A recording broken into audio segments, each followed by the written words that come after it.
G'day legends, and straight away, sorry about the lighting in today's video. I forgot to plug in my floodlights, you know what I mean? So we've just got the one powered light and the two other floodlights that usually light me up. They're just not working today.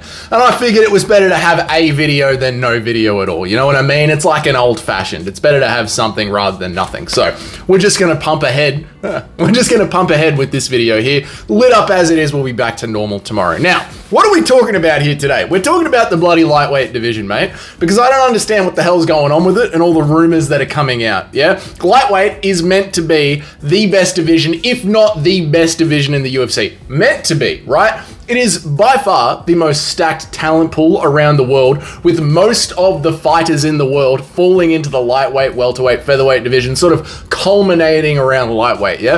And if the UFC is meant to be the gold standard of MMA across the planet, then surely the lightweight division should be the gold standard of the UFC. I feel like that line of logic makes sense, yeah? It is where the power of the bigger guys meets the skill of the lower guys. You know what I mean? It's probably that lighter man's level of skill. You know, the lighter man's level of skill mixed with a bit of pop.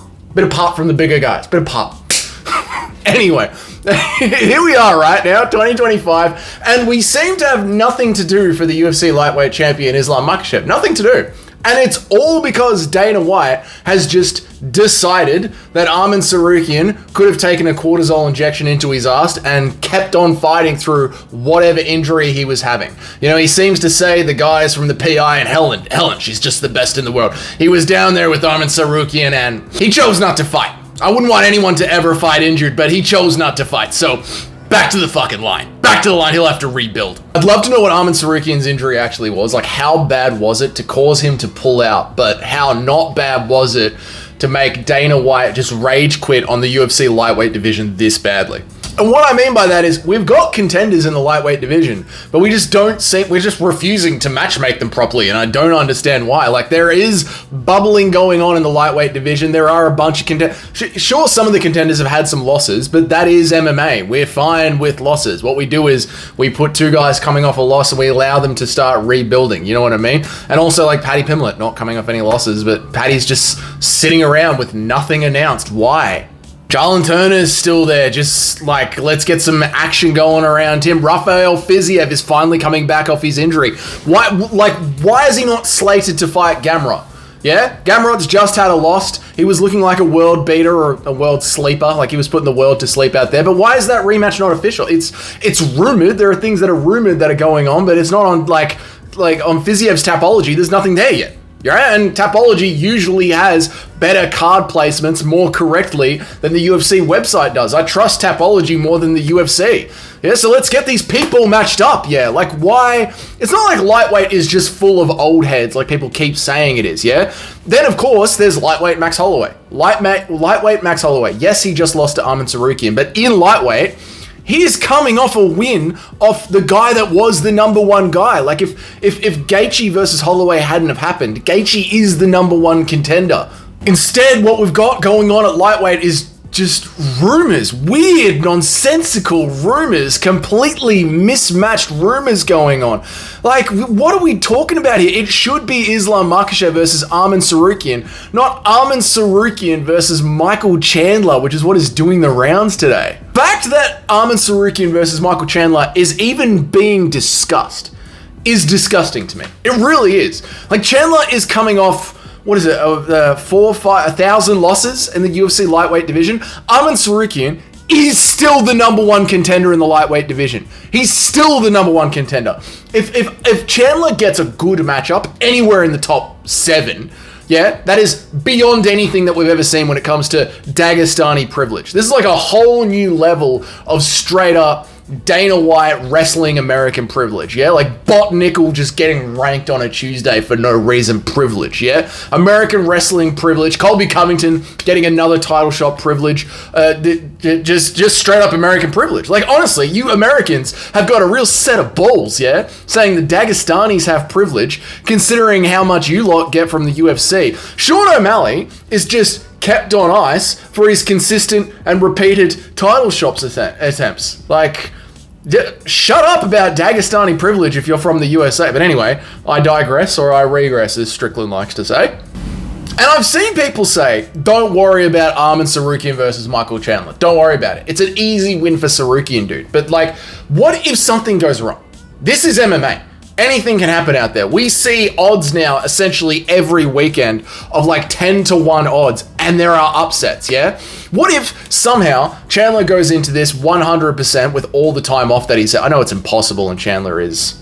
But let's say Chandler goes into this 100% healthy and Arman still does have a little niggling back injury back there, and Chandler just sleeps him somehow with a flying knee. You know what I mean? Like somehow Chandler beats Arman Tsarukyan. And then Michael Chandler gets propelled to the #1 position after everything that he has screwed up in the UFC for the last couple of years.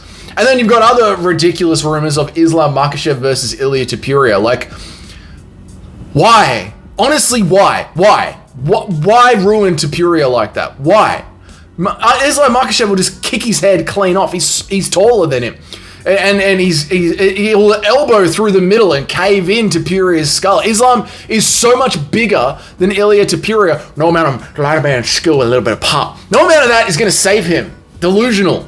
And I'm a Topuria fanboy. I've got him on the wall of fighters that cannot afford to lose this year. That's why I don't want to see him in there against Islam Makhachev. Yeah, like Topuria's skill is not going to be saved when Islam Makhachev's size will be able to impose his will on him. Yeah, and like then you're also screwing up the featherweight division. Like, why would we do this? Just feed Alexander Noski to the wolves. I know we don't like it. I don't like it. But hey, welcome to MMA. That's sort of what we do around here, is feed the old heads to the young ones to help build up their legacy. Like, did you start watching last year? Grow up. Yeah, it's time for Volkanovski to get slept or retired. And if he doesn't want to retire, you're getting slept again. Yeah, and then on that same card, while Ilia Topuria is sleeping Volkanovski, have the co-main event. Diego Lopez, Movsar Evloev, rematch. Sick fight the first time. Close, short notice, full training camp. Winner gets the winner of Ilia versus Volk. That's Ilia, by the way. None of this is hard to do, yet we are just bullshitting around all day with these ludicrous matchups. Like what is going on? It's Islam versus Arman, yeah? Oliveira versus Max Holloway for the one to fight Islam after that fight, yeah? Or Arman Tsarukyan, whatever. Oliveira versus Max Holloway for the next title shot. Paddy Pimblett can still fight Moicano. Nothing's changed. Moicano just fought for the title. You get a little bit of, you actually get a bump up for just fighting for a title, even if you lost. So Paddy Pimblett versus Moicano is still fine. Or Paddy versus Beneil Dariush. Fucking pick one, mate. I don't care. Fiziev versus Gamrot 2. BSD versus Chandler. How hard is this? How hard is this? Featherweight. Ilia versus Volk 2. Movsar versus Diego. Aljo versus Ortega to see who bounces back.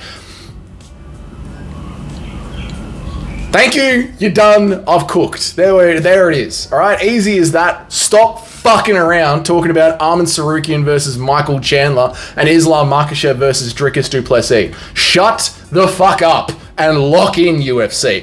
2025 can be great.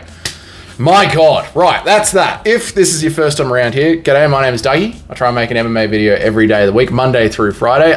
There's usually better lighting than this, and sometimes the audio is a bit iffy, but I tell you what, it's alright, mate. If you want to know when the videos drop, and I try and go live about 3 times a week, if you want to know when all of that happens, you can hit that subscribe button and that notification bell. If you're already on board with the channel, please leave a like. It helps the videos grow, so that would be awesome. And if you're one of the paying members of the channel, absolutely love you guys. Your names are up on the next slide. All of you have a very good day, and I will see you all in the next one.